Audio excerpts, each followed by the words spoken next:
posgrado de la Facultad de Ciencias Médicas de la Universidad Nacional de Rosario. Esta noche nuevamente otro amigo nos va a visitar, ya estuvo con nosotros en varias oportunidades, estuvo tanto en la Sociedad de Urología de Rosario como en el curso nuestro. Es el doctor Daniel Coppola, el doctor es urólogo y es oncólogo, tiene las dos especialidades. Así que bueno, Dani, con toda la experiencia que estás teniendo, él trabaja en el Hospital Español de Buenos Aires, así que bueno, nos va a venir a hablar sobre algo que viene ya, digamos, año a año, que es el sensible, hormono sensible. Ya vamos a ver qué terminología vamos a ir teniendo, porque hay muchas terminologías para la misma entidad. Y vamos a ver cuáles son las opciones de tratamiento en el cáncer de próstata, hormono sensible metastásico. Así que bueno, Dani, bienvenido seas, gracias por aceptar. Y bueno, agradezco por supuesto, antes de empezar con todo, al Laboratorio ILEA que nos da la plataforma Webex para poder compartir con ustedes durante todo el curso. Y bueno, gracias, Dani, bienvenido y arrancamos. Bueno, muchas gracias, Fabi. ¿Me escuchan bien? Sí, perfecto. Perfecto. Bueno, para que voy a compartir esto. ¿Ahí me ven bien la pantalla?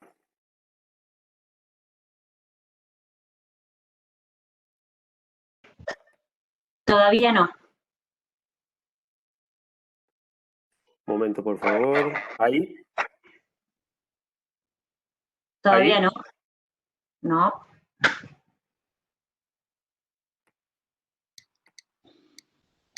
Espera un minuto.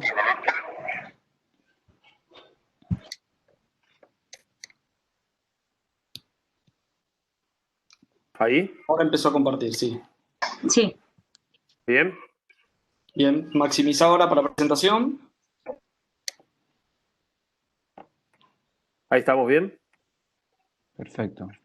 Bien. Te corro un poquitito, Fabi, porque te tengo en mi medio de mi pantalla. Te veo más a vos que a mí. Bueno, muchísimas gracias por la invitación, Fabián. Muchas gracias a todos. Me encantaría de corazón estar ahí con ustedes. Lamentablemente, este maldito virus nos hace empezar a conocernos a la distancia y no poder compartir un antes y un después de una presentación. Y desde febrero que no vamos a ningún congreso, el último congreso que fuimos fue el de San Francisco este año. Después estuvo en Bariloche, que tuve la posibilidad de ir en la presentación post-ASCO-GU. Y a partir de esa fecha no tuvimos ningún congreso más. Y va a ser para largo, ya se suspendió ASCO-GU de febrero. No va a ser en forma presencial, ya va a ser en forma virtual. Así que va a llevar un tiempo más que nos comuniquemos de esta manera. Vamos a tratar de hablar en estos 50 minutos del cáncer de próstata metastásico hormono sensible, un setting en el cáncer de próstata que está encontrando su lugar y en la Argentina y en toda Latinoamérica lo vamos a ver mucho más frecuente que es lo que se encuentra en los países más desarrollados. Bien. Para saber dónde estamos trabajando ahora, en qué setting del cáncer de próstata, utilizamos estas etapas clínicas que son del Prostate Cancer Group. Y nosotros vemos que el cáncer de próstata puede ser desde localizado, una recurrencia bioquímica, el resistente a la castración no metastásico, que ya tuvimos oportunidad de verlo, de escucharlo también a Fabián. Y en este momento lo que vamos a hablar es el que debuta metastásico. Es el paciente que nos viene a la consulta con un cáncer con un PSA elevado, le hacemos la biopsia y nos viene con esa biopsia un cáncer de próstata y con metástasis óseas o viscerales, ganglionales de inicio.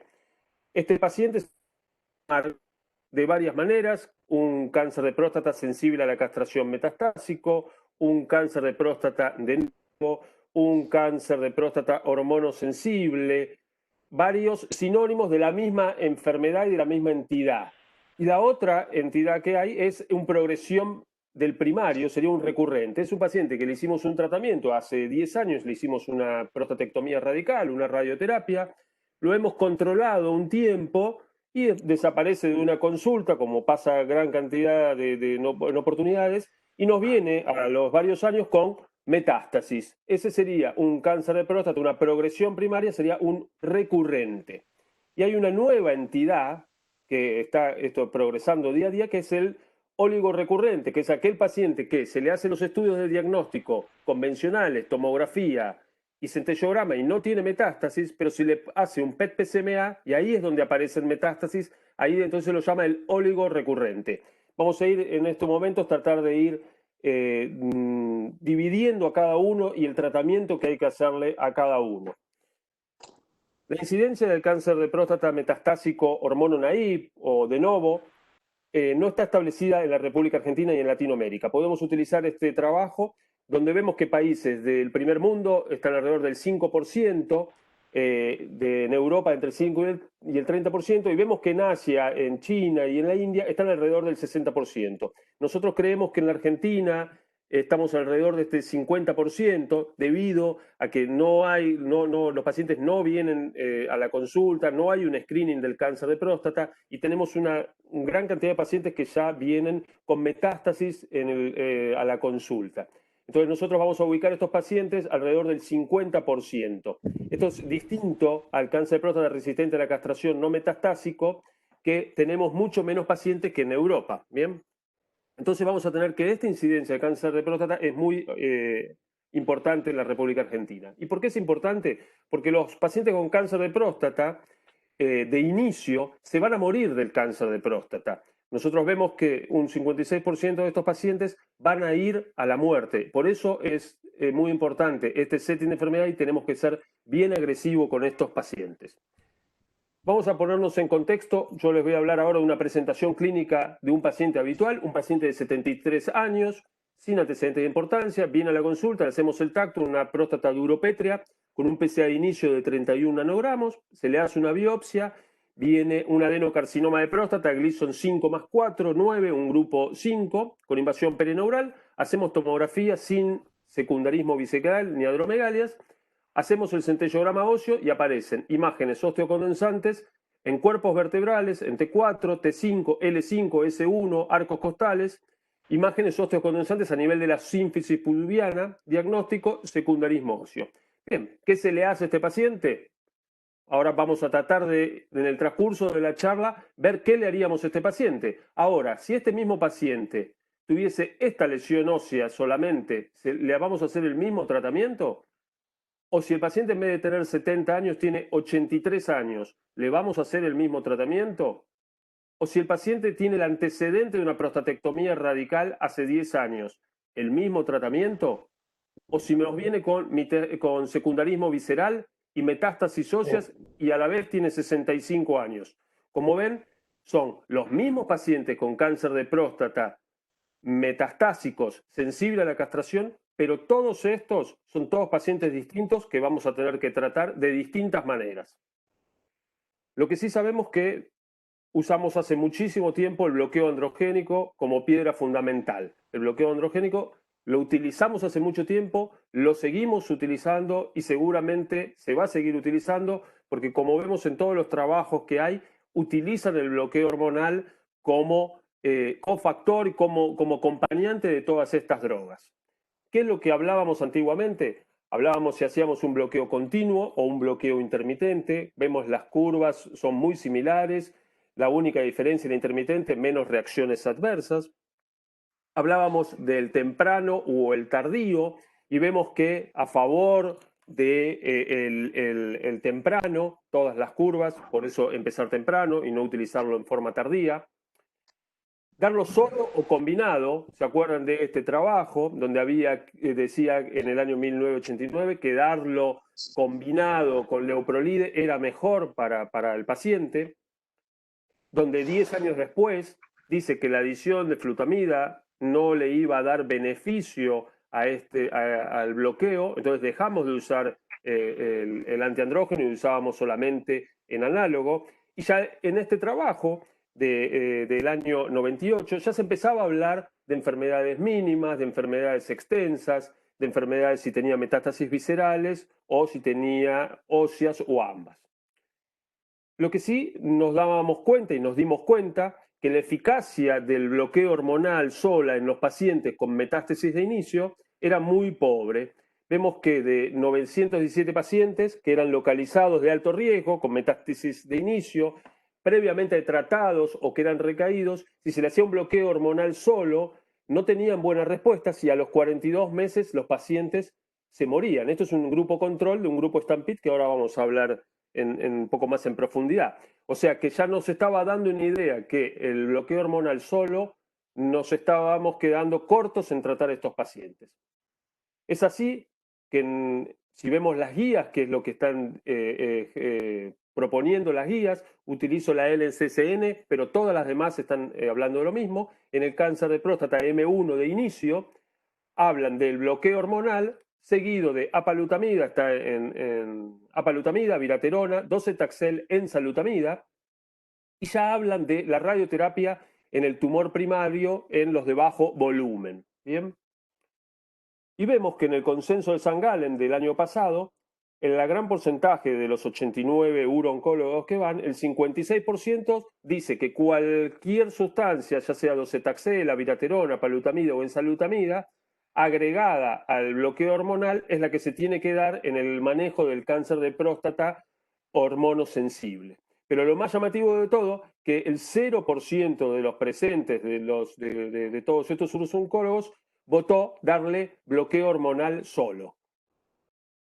Vamos a recordar que no todos estos pacientes son lo mismo, porque no es lo mismo un paciente con un PSA de 7, ya lo sabemos todos nosotros, que un paciente que nos viene con un PSA de 300. Vamos a saber que el pronóstico de este paciente es mucho más ominoso. Sabemos el Gleason también, no es un mismo un paciente que tiene un Gleason 4+3, 3+4 con metástasis que un paciente que tiene 4+5, un grupo 5, 5+5, 5+4. El pronóstico de este paciente es mucho peor.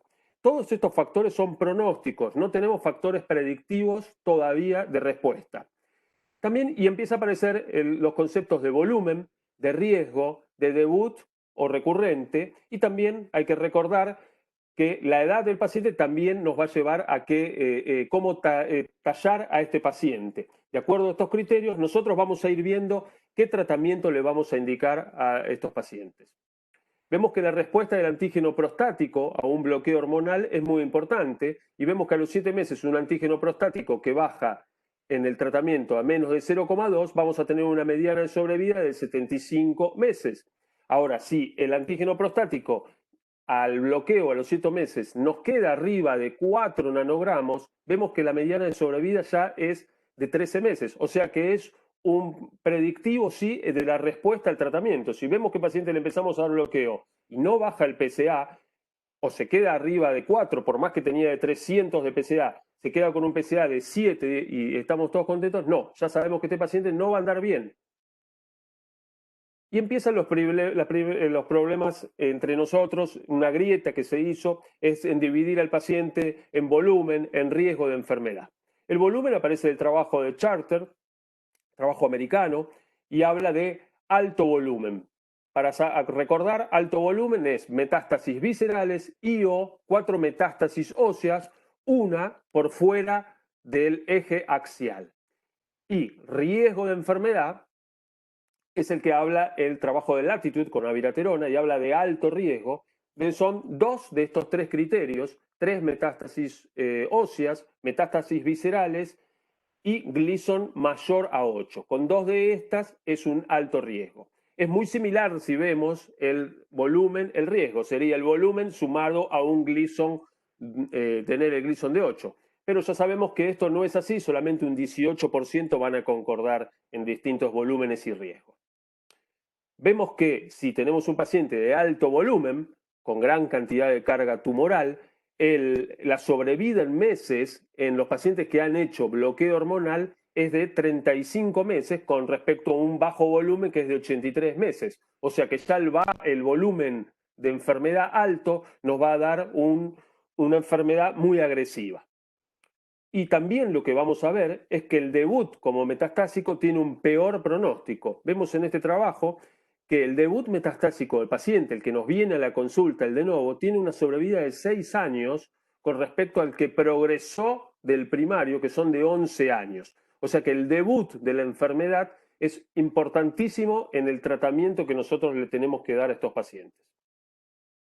Y vemos este trabajo que de Celeste y Jano del año 18 del ASCO-GU, y vamos a ver en la mediana de sobrevidas con bloqueo hormonal solo, y ven que lo separa en alto volumen, bajo volumen, de novo y recurrente. Y vemos que el peor paciente es aquel que tiene un alto volumen de enfermedad y de inicio que nos viene metastásico. Y vemos que los pacientes con un bajo volumen, pero que son de novo, tienen la misma sobrevida que aquellos que son de alto volumen recurrente. Por eso, el de novo es mucho más importante tener en cuenta que el volumen de la enfermedad. Y el mejor paciente que nos puede tocar es el recurrente, el que ya le hicimos un tratamiento y nos viene a la consulta luego con metástasis y de bajo volumen. Nosotros teníamos que desde el año 41 lo único que se le hacía a estos pacientes era bloqueo hormonal completo, combinado, como yo les dije. Han pasado 75 años, mira la cantidad de urólogos y oncólogos que pasaron, para recién en el 2015 aparecer los primeros trabajos. Y después de ahí 2 años más en los siguientes trabajos. Vemos que la revolución, antiguamente estos pacientes con cáncer de próstata, lo que se decía, salvar las flechas, de lo que decían era que un paciente metastásico, bueno, no le des quimioterapia, déjalo para cuando empeore estos pacientes. Y fue con los trabajos del SWOG, que ya hablaba de docetaxel, pero en el cáncer de próstata resistente a la castración, que ya empezaba a mostrar una sobrevida de 2 meses. Y fue así que después, en el trabajo del Charte de docetaxel, le agrega 13 meses de sobrevida con respecto al bloqueo hormonal. Entonces, a partir de estos conocimientos, se dice que al cáncer de próstata metastásico de inicio hay que darle duro y temprano, ¿ok? Y no solamente tenemos un estudio ahora, como estamos viendo, sino que tenemos 7 estudios. Son 7 estudios prospectivos, randomizados, con endpoint muy fuertes. Y de estos 7 estudios, que no debe haber muchos cánceres que tengan 7 estudios con tantas drogas distintas y lo que se está por venir, vamos a tener que decidir qué es lo que vamos a hacer con estos pacientes. Ahora, tampoco nos vamos a olvidar del bloqueo hormonal solo, porque como yo les dije, que tengo un paciente con un PSA que me baja de 0,2, tengo una sobrevida de 75 años, y tenemos que tener en cuenta, si nos viene un paciente de 80 años con cáncer de próstata, con metástasis, el bloqueo hormonal también sigue siendo una herramienta en estos pacientes. Y la elección de la edad de los pacientes va a estar también en qué tratamiento le tenemos que ofrecer a estos pacientes, sumado al riesgo de la enfermedad, pero la edad es muy importante y saber que el bloqueo hormonal también sigue siendo una herramienta. Vamos a empezar a tratar de contar cómo son todos estos trabajos. El primer trabajo que se presentó es el Charted de Christopher Sweeney de Estados Unidos. Este trabajo de docetaxel agregado en comparación con el bloqueo hormonal. Fue el primero que empieza a hablar de volumen. Recordamos, volumen de enfermedad, metástasis viscerales y o 4 metástasis óseas, una fuera de la columna vertebral. ¿Bien? ¿Y qué es lo que mostró? Una diferencia en el endpoint primario de 13 meses, 57 meses versus 44 meses con ADT solo. Bien. ¿Qué es lo que más nos dio este trabajo? Que era muy efectivo, con una diferencia de 17 meses en los pacientes con alto volumen, con esta carga tumoral, pero no se veía una gran diferencia en los pacientes de bajo volumen. Esto fue la primera grieta también entre alto volumen y bajo volumen. Ya en el 2018 sí se comprueba que realmente sirve para los de alto volumen. Inmediatamente después sale el trabajo Stampede. El trabajo Stampede es del Dr. James de Inglaterra. Ustedes se acuerdan que el Stampede son varias ramas que van trabajando sobre distintas drogas y agregándole o sacándole. Metformina es la última, viendo qué es lo que va a pasar. Y también qué es lo que dicen en el estudio Stampede, que lo compara con docetaxel, que sí, que hay un 27% de reducción de riesgo de muerte. Pero ¿qué es lo que dicen ellos? En un trabajo que es ad hoc, ¿qué es lo que dicen? Que debe considerarse como la primera opción a los pacientes hormono-naive, independiente del volumen, independientemente de si era de alto volumen o bajo volumen. Pero ¿por qué encontraron esto? Porque si vemos, la gran cantidad de pacientes que recluta Stampede son pacientes de novo. ¿Ven? En cambio, los de Charted, la gran cantidad de pacientes que reclutó Charted eran recurrentes. Y como vimos en el cuadro, los pacientes de novo, obviamente que van a andar mejor, porque todas estas drogas que vamos a ver ahora, en los de alto volumen y de novo, van a andar bien. Vamos a tener algún tipo de problema en los pacientes de bajo volumen, o no tipo de pacientes, sino que son mucho más parecidos en ellos, en el bajo volumen y los recurrentes. Es por eso que el estudio Stampede dice que sirve para todos, ya sea en el volumen alto o volumen bajo. Pero lo que tenemos que recordar es que en el Stampede se basa más en los pacientes de novo. Luego, el que aparece es el trabajo de abiraterona, un Stampede en abiraterona ahora. ¿Y qué es lo que dice? Acuérdense que abiraterona había aparecido ya unos años antes con los COU, en el resistente a la castración metastásico, primero post-docetaxel, luego pre-docetaxel, y ahora ya lo vemos más a la izquierda aún en el hormono sensible. Y seguramente en unos años ya lo vamos a ver mucho más a la izquierda en el bloqueo hormonal, sustituyendo a drogas como la bicalutamida. O ese lugar lo va a ocupar la ensalutamida o la palutamida, ¿no es cierto? Pero vemos como todas estas drogas se van trasladando hacia la izquierda del grupo de cánceres de próstata.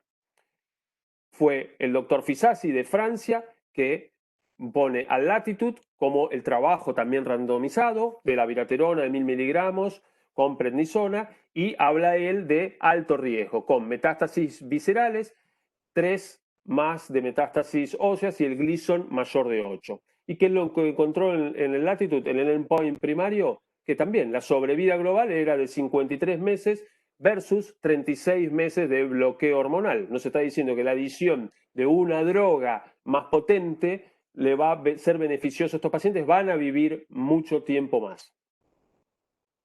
Si vemos todos los subgrupos con la abiraterona se beneficiaron, ya sean los con un ECOG, con metástasis viscerales, todos los grupos con abiraterona se han beneficiado.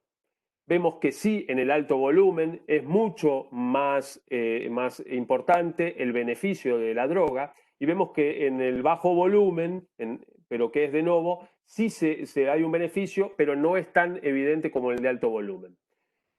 Otros endpoints secundarios, vemos un riesgo de reducción de muerte en el 38% y en la progresión libre de progresión un 53% la diferencia que hay. Ahora vemos que estos pacientes se han dado a pacientes de alto riesgo y bajo riesgo. Y vemos que este estudio que se publicó en la European Urology del año pasado, vemos las curvas y se utilizan las dos, o teniendo los criterios de Latitude o teniendo los criterios de Charter. Están sirviendo para los dos tipos de pacientes. Bien. ¿No? Si vemos una comparación directa entre el docetaxel y la abiraterona, no hay ninguno de estos trabajos, y este es el problema que estamos teniendo, que no hay comparación directa entre las drogas. Vemos que tanto el docetaxel como la abiraterona, en sobrevida global, las curvas son muy similares, podemos decir similares. Sí, en lo que hay una diferencia es en la sobrevida libre de falla, que el docetaxel es un poco inferior a la abiraterona, pero sobre todo porque la abiraterona nos va a bajar mucho más el PSA, que es lo que se produce con el docetaxel, que no nos va a bajar tanto el antígeno prostático. Vemos, si comparamos las toxicidades, vemos que sí, el miedo de todos, la toxicidad con el docetaxel, la neutropenia, en un 12%, y sí lo que tenemos que tener siempre en cuenta cuando damos abiraterona, la alteración en el potasio, que se ve en un 10% de los pacientes. Las diferencias entre el docetaxel y la abiraterona, nosotros vamos a encontrar que el docetaxel son 6 ciclos, son 4 meses que va a tener el paciente nada más, mientras que en la abiraterona esto va a seguir en el tiempo, ¿bien? Y si vemos este trabajo que se publicó ahora en el ASCO-GU de este año, vemos que en los 2 años, obviamente, en la calidad de vida de los pacientes en rojo, los que reciben docetaxel al comienzo de la enfermedad van a tener un descenso brusco en la calidad de su vida, pero luego se equipara en el rango de los tiempos con estos pacientes. Bien. Cuando pensábamos que ya había ganado Thanos, ¿no es cierto?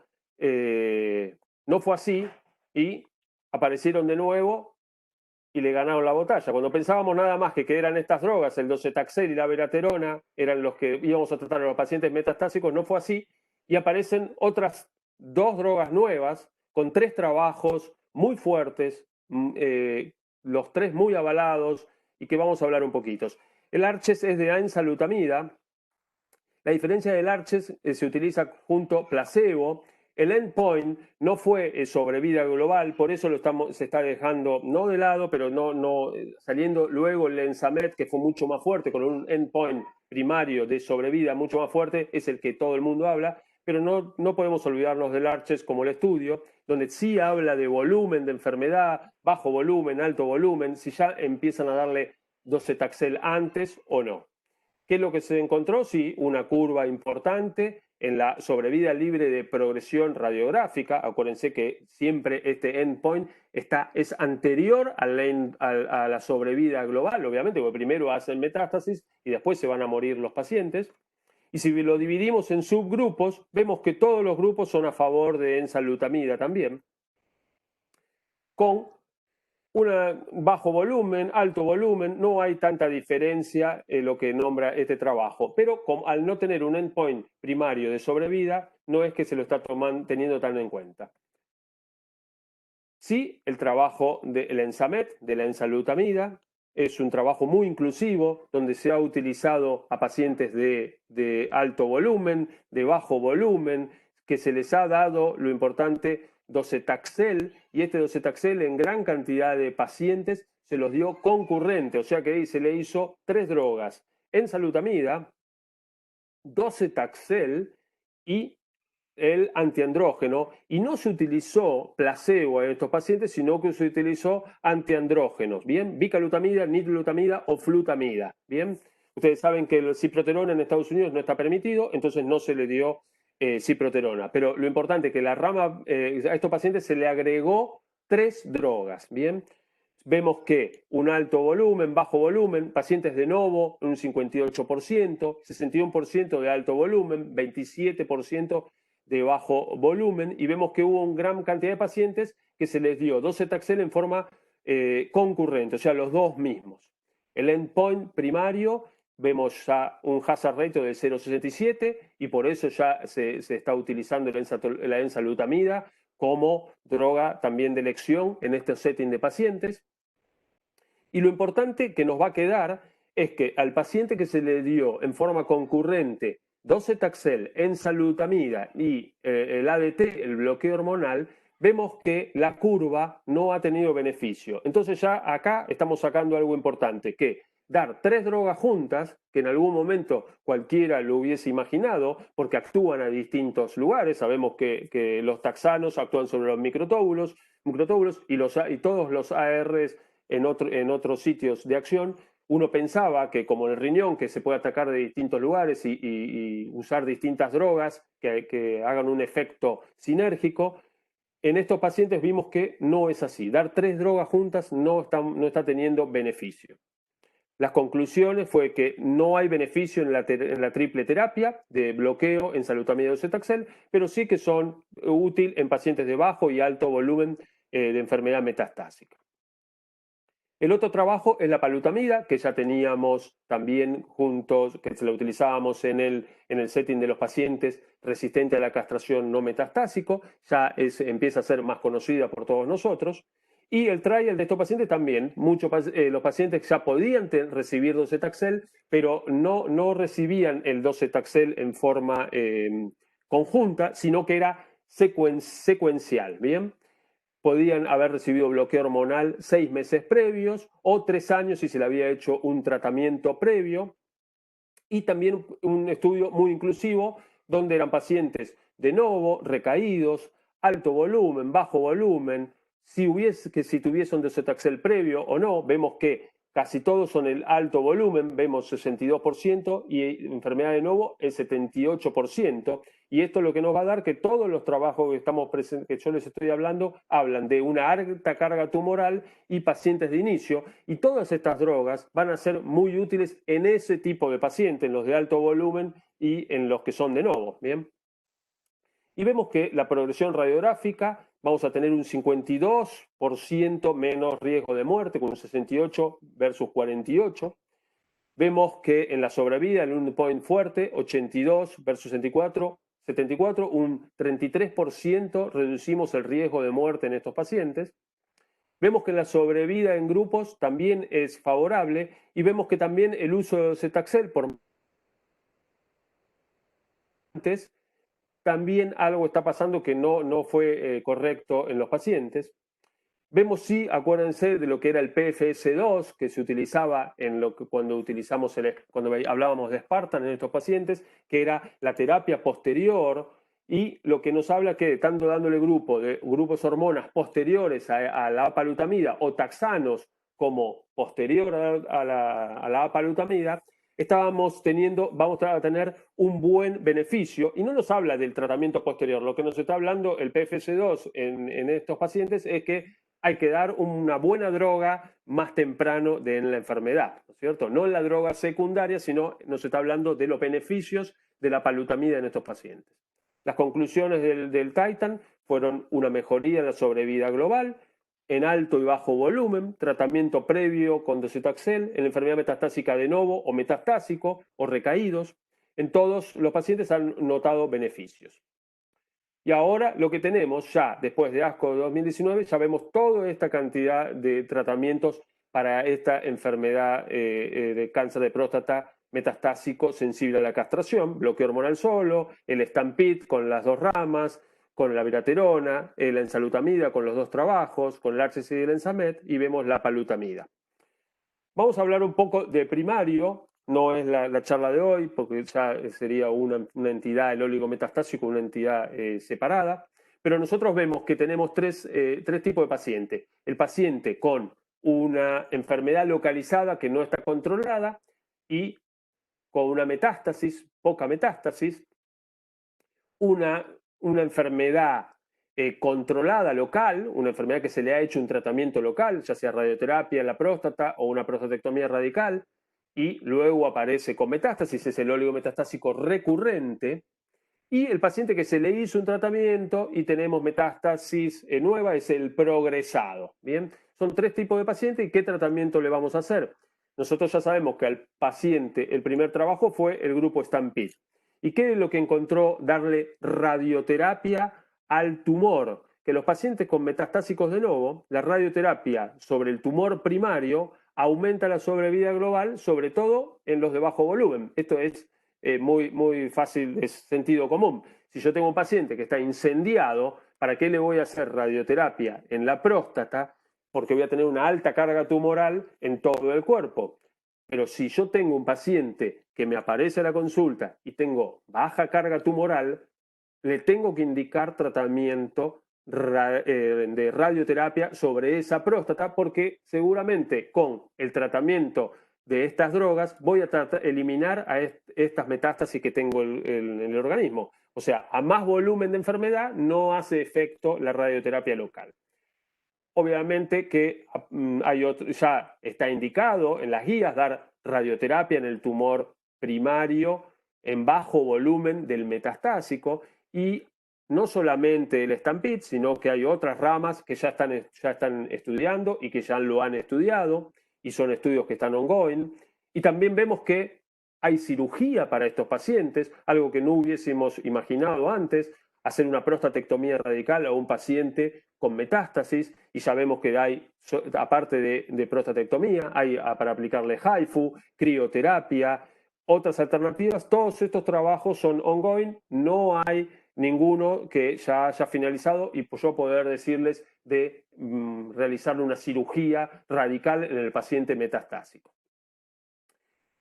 En el otro contexto del paciente, ¿qué se hace con el tratamiento dirigido a las metástasis en el oligometastásico? Aquel paciente que tenemos mayor cantidad de metástasis, y le hice un tratamiento con apalutamida, enzalutamida, docetaxel, me disminuye la cantidad de metástasis, listo, le hacemos tratamiento radiante a esas metástasis, no a la próstata, sino a esas metástasis, y este es el estudio del STOMP, que hace varios años que estamos viendo, y ahora sí ya se cumplieron 5 años de del estudio, y se presentó en ASCO-GU, y ya hay pacientes sin tener tratamiento de bloqueo hormonal después de los resultados que ha tenido STOMP, con una diferencia del 34 al 8% en el tratamiento. ¿Qué es lo que se viene con todos los estudios que ya les mostré y que nos están complicando la vida, porque al tener tanta variedad de estudios tenemos que elegir? Se vienen 2 estudios muy importantes, que es el PIS-1, que es lo que va a ser una deprivación de andrógeno sumado a viraterona, sumado al docetaxel, o sea, que se sigue tratando de ver si el triplete de las drogas hay un beneficio, y el ARASENS, que es de darulotamida, de la otra droga que no tiene que se ha utilizado en el resistente de la castración no metastásico. Un trabajo que va a salir prontamente, que es ongoing, fase 3, que es bloqueo, docetaxel más darulotamida, también un triplete. Vamos a ver, van a estar seguramente el año que viene algunos resultados de estos. ¿Qué es los cambios que tenemos que tener en estos pacientes? Tenemos que considerar ya elegir si vamos a hacer quimioterapia, si vamos a utilizar una terapia AR, y también tenemos que ver y a pedirle a estos pacientes algún tipo de terapia, de ver un test genético, si ya tiene alteración en el BRCA, en el RB, alteraciones en el P53, porque son pacientes que a la larga van a vivir más tiempo y seguramente se me van a hacer resistentes a la castración y voy a empezar a utilizar estas drogas. Entonces ya a estos pacientes seguramente les voy a tener que hacer un test genético en algún momento. Todavía no lo podemos hacer en la Argentina, pero es lo que se va, lo que se va a venir prontamente. Que vamos a tener que ya saber en qué momento tenemos que irradiar, si el local o las metástasis. Tenemos que darnos cuenta bien si es de alto o bajo volumen, si es de novo o es un recurrente. Y ya sabemos que para ello tenemos todas estas drogas. Docetaxel con el Charter, que sirve para alto volumen, metastásico, con el Stampede, alto y bajo volumen metastásico, como les dije. La viraterona con el Latitude, alto riesgo, pero el Stampede me dice que puede servir para el alto y bajo riesgo. Y la enzalutamida con los dos, con el Arches y el Enzamet. Y la apalutamida con el Titan para alto y bajo volumen, alto y bajo riesgo. Y radioterapia para los pacientes que tienen metástasis, baja carga tumoral, de bajo volumen. Ahora, ¿qué elegimos? Si vemos este trabajo, que es un muy buen trabajo de los italianos y de Elena Castro, una oncóloga que trabaja en Madrid y en Málaga, es un excelente trabajo porque ahí nos están diciendo las decisiones y es largo el trabajo, pero hay que para tomarse un tiempito y leerlo. ¿Qué elegimos en estos pacientes? Y nos habla de las características de la enfermedad, como yo les dije, si el volumen del riesgo, el score de Gleason, si tiene metástasis viscerales, no tiene metástasis viscerales, la localización. Nos habla de la edad del paciente, si son pacientes más jóvenes, más viejos, si tienen comorbilidades, si son pacientes que tienen, convulsiones, no le voy a dar enzalutamida, pero si tiene otra alteración cardiovascular, no le doy a viraterona. Ahí nosotros tenemos que ir decidiendo. Si son pacientes que no quieren tener un tratamiento endovenoso, prefieren tratamiento oral. Esto es lo que tenemos que ver paciente y lo que vamos a tratar de tallar para el tratamiento de estos pacientes. Para recordar, tenemos varias propuestas terapéuticas que son los estándares hoy en día en el tratamiento del cáncer de próstata sensible a la castración metastásico. Ya tenemos que decidir que el bloqueo como único tratamiento está en vías de extinción, solo en casos particulares, como yo les dije, que el debut y el volumen de la enfermedad son muy importantes para la toma de decisiones en estos pacientes, que la radioterapia para los de bajo riesgo es hoy en día también una indicación absoluta, que necesitamos sí o sí marcadores predictivos. No van a estar, pero los necesitamos sí o sí para saber realmente a qué pacientes tratar y en qué tratar. Los necesitamos sí en estos pacientes y los necesitamos en los resistentes a la castración. Hasta que no tengamos estos marcadores predictivos, no vamos a poder hacer una medicina de precisión. Les agradezco la charla y en la última diapositiva, que era esta, lo que dice este trabajo que fue publicado hace muy poquito, habla de la terapia sistémica convertirá el cáncer de próstata metastásico en una entidad mortal, en una enfermedad crónica y que va camino a la potencial cura. Muchas gracias. Muy bueno, muchísimas gracias, Daniel, excelente, muy completo todo lo que hablaste.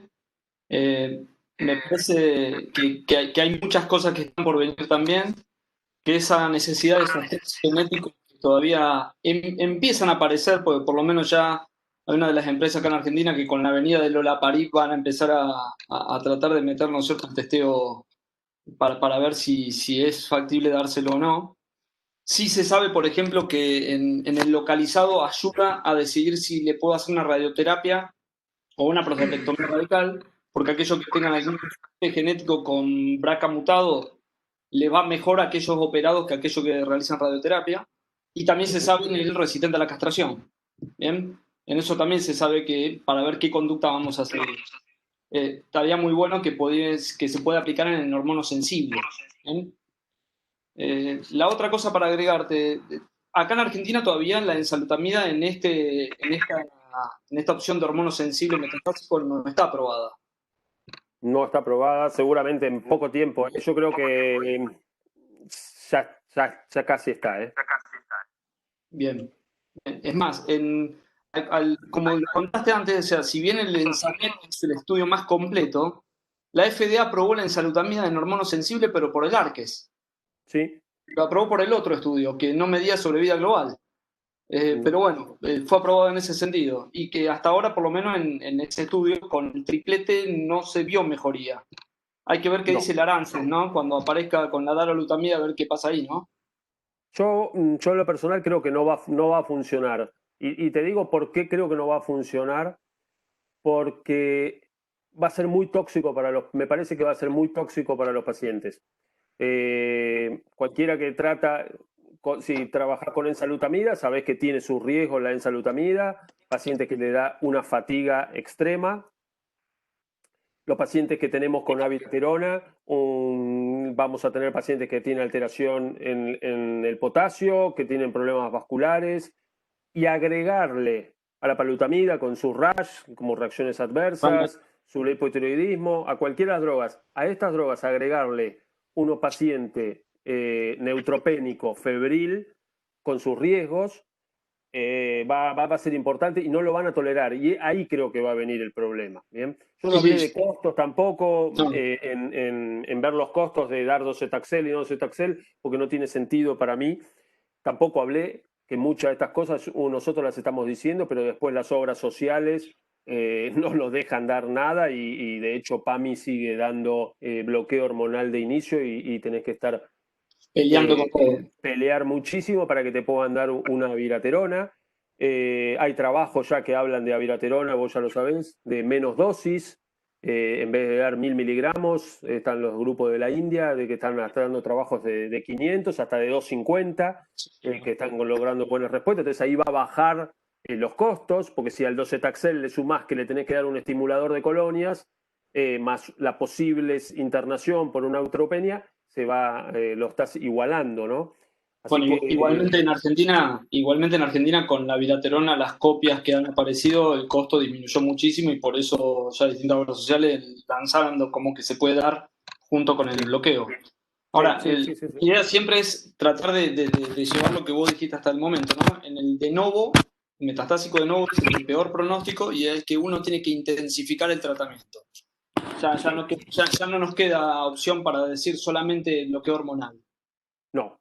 De hecho cuando yo hablas con un montón oncólogos y urólogos, le hablas de dar estas drogas de inicio, pero te dicen, pero ¿cómo? ¿Por qué no guardás para cuando esté el paciente peor? Eso es lo que se piensa habitualmente. Y no es así.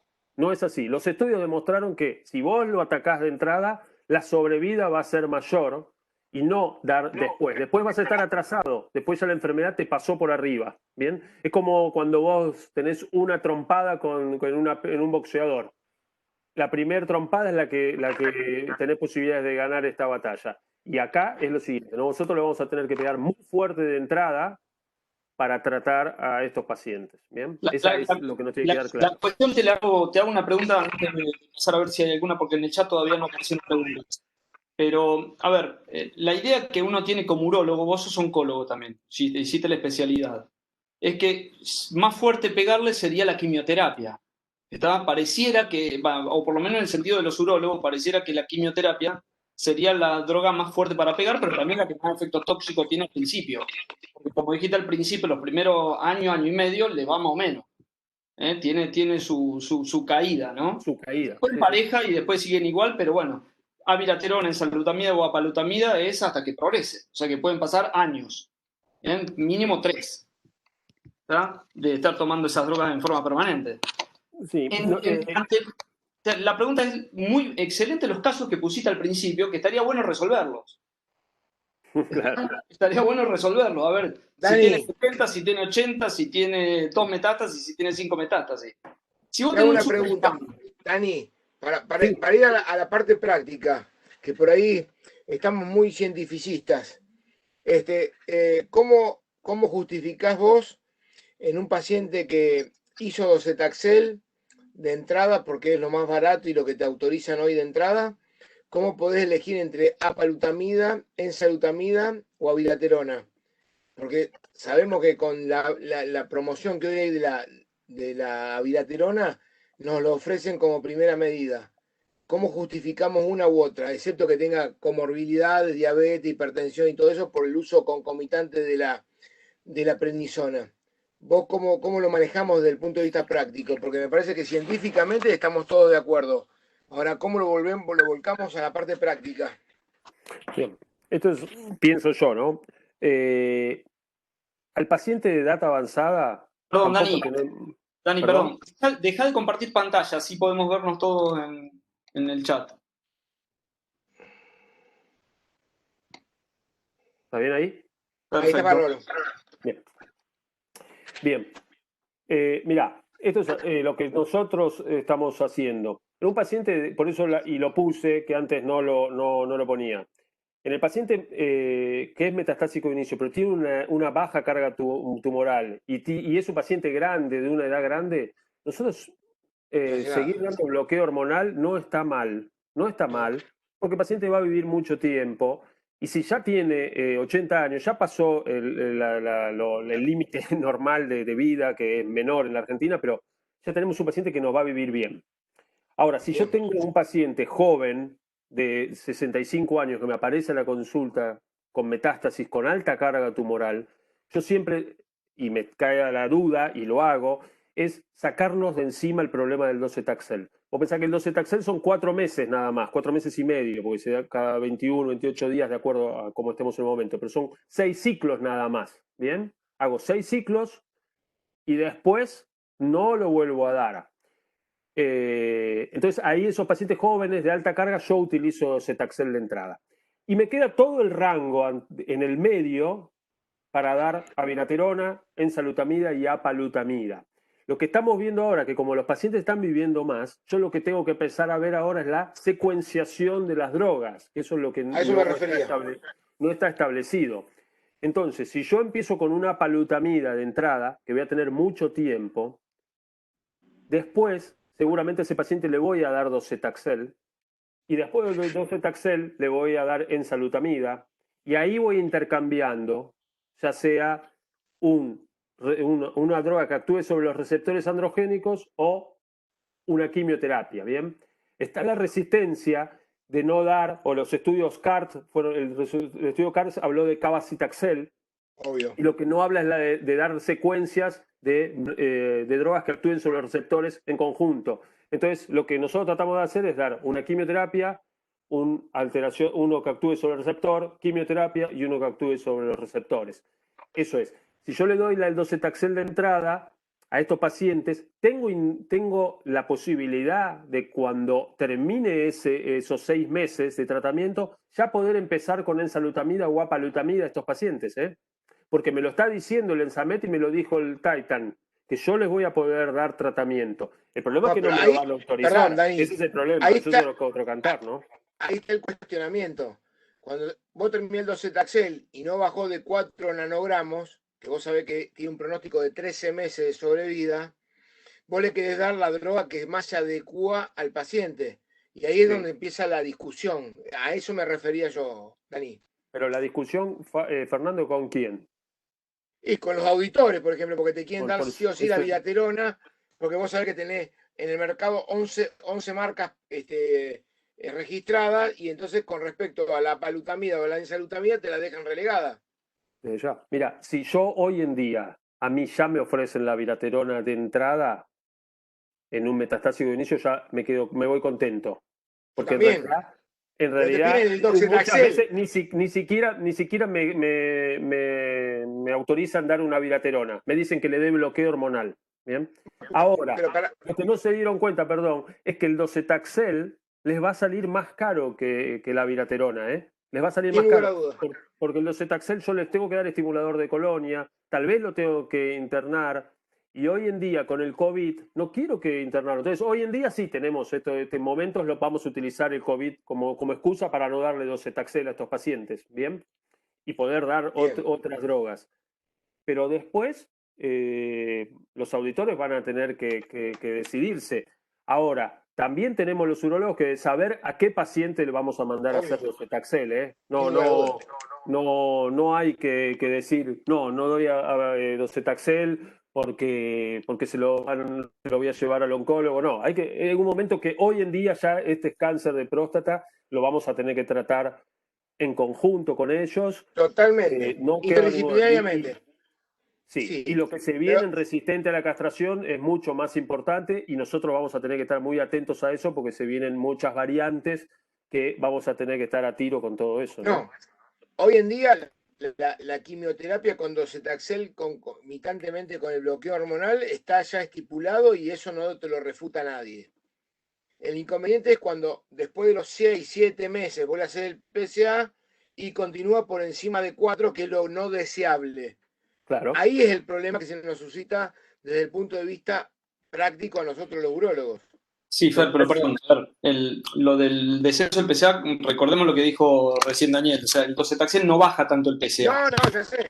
Si uno quiere buscar lo del 0,2 de PSA a los 7 meses era con el bloqueo hormonal, no con el uso del docetaxel. Pero yo te hay un trabajo de docetaxel, ¿eh? Hay un trabajo de docetaxel de 4, sí. Hay un trabajo de docetaxel, yo no lo puse, pero hay un trabajo de docetaxel que nos va a dar la respuesta al tratamiento, cómo baja el PSA. ¿Bien? Que te marca el 13%, menos de 2, más de 4, el 40 y pico por ciento y el 75% más de 4. Sí, te lo marca. Es un parámetro muy importante a tomar después del docetaxel. El problema que tenemos nosotros, y yo lo digo desde el punto de vista práctico, cotidiano, con todas las prepagas, obras sociales, PAMI, lo que fuere. ¿Cómo hacemos entender que después de un de novo metastásico de alto volumen o de alto riesgo, sin lugar a duda, el docetaxel te lo incluyen?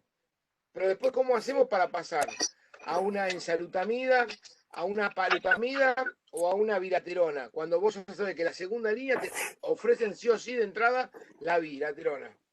¿O no es la realidad de Buenos Aires, Dani? Vos en el español debes tener esa misma realidad. Sí, mira, yo te soy sincero y hablamos muchas veces y yo que el año pasado recorrí todo el país. A mí me encantaría más discutir de las drogas, del tratamiento. Totalmente. Y siempre terminamos en el mismo tema de lo que nos llevan y lo que nos dejan dar ellos, los auditores. La realidad es esa. Yo te digo, nosotros en el español o en el Álvarez también, los pacientes de PAMI, es muy difícil que me dejen dar otra droga que no sea docetaxel de entrada a estos pacientes. ¿Bien?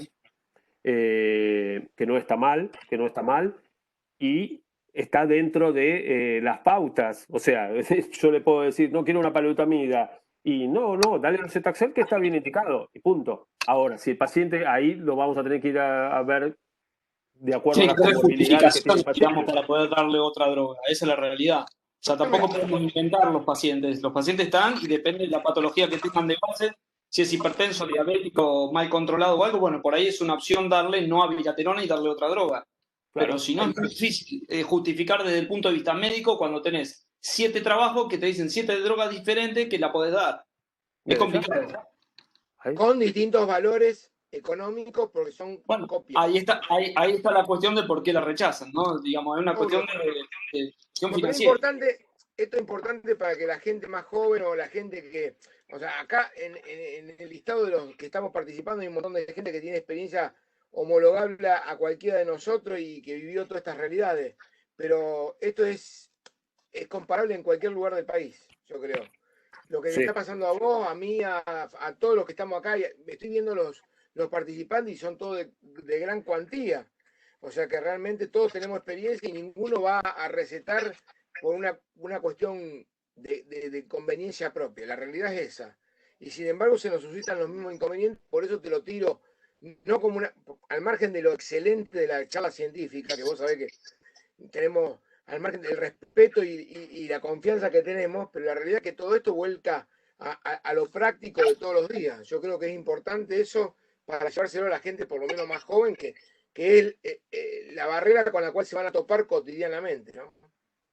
Sí, sí, mira, si nos llevamos que a un cáncer de próstata metastásico de inicio, bloqueo solo, ya no se utiliza, ya con eso nos tenemos que quedar tranquilos. Totalmente. Después, es el concepto. Después que le den cualquiera, como dijo Fabi, de cualquiera de las otras. Que me den abiraterona, que me den docetaxel, que me den ENSA, que me den APA, cualquiera.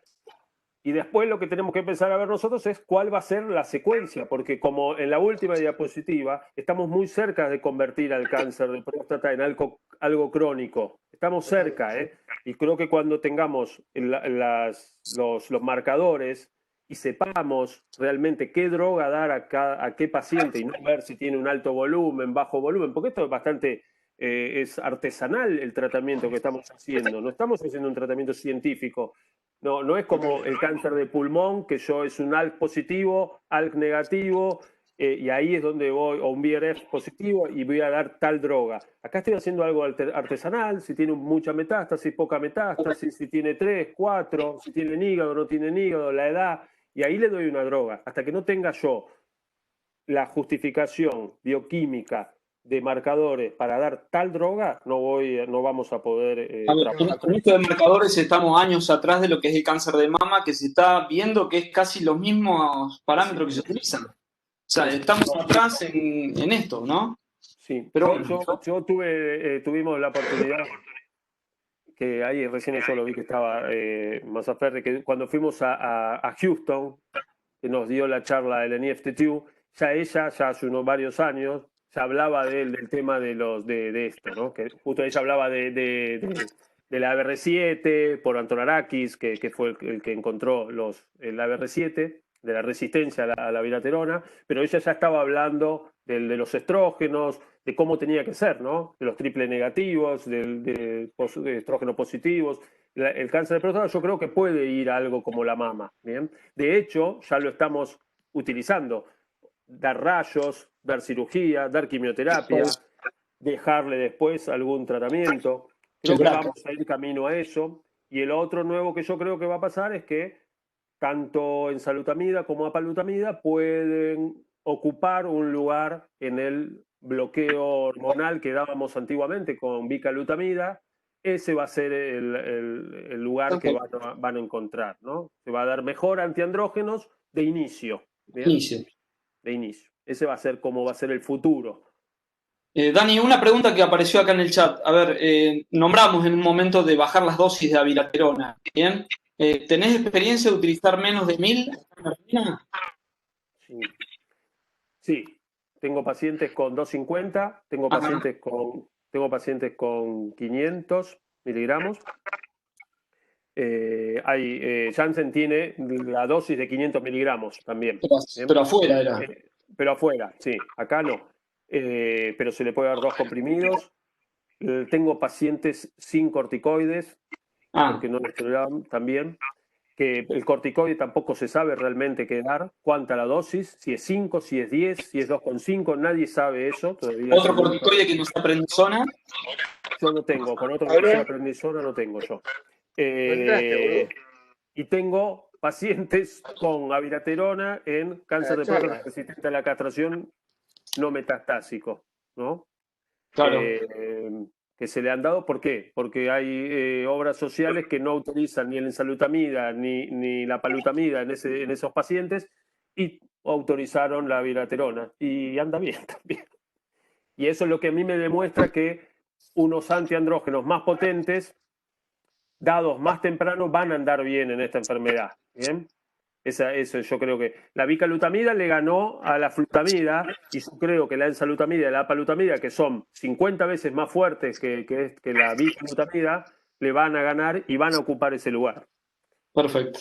Pero la dosis de 250, te voy a ser sincero, anda muy bien. Bien, bien. Bueno, Fer, no sé, hasta ahora no hay más preguntas, no sé si alguien quiere hacer alguna más. Tenés el micrófono apagado. Ahora sí. No, justo me llamaron de Santo, perdón, discúlpame. Somos 53 en este momento, una gran concurrencia. ¿Alguna duda, alguna pregunta? Así que Daniel nos evacúa alguna duda. No. Tiren. Cerrar, Fabi? Dani, excelente, sí. Gracias como siempre.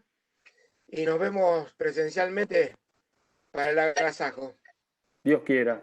Bueno, muchas gracias por la invitación por favor. Y siempre es un gusto estar con ustedes y volver pronto a Rosario es algo que siempre me gusta. Bien. Dani, te agradezco de corazón. Estamos todavía. Cuídense todos, por favor. Gracias a todos. Nos vemos el 30 de septiembre con la próxima charla que vamos a tener. ¿Bien? El miércoles 30. ¿Bien? Bueno, gente, hasta luego a todos. Gracias por participar. Chao. Muchas gracias. Chao.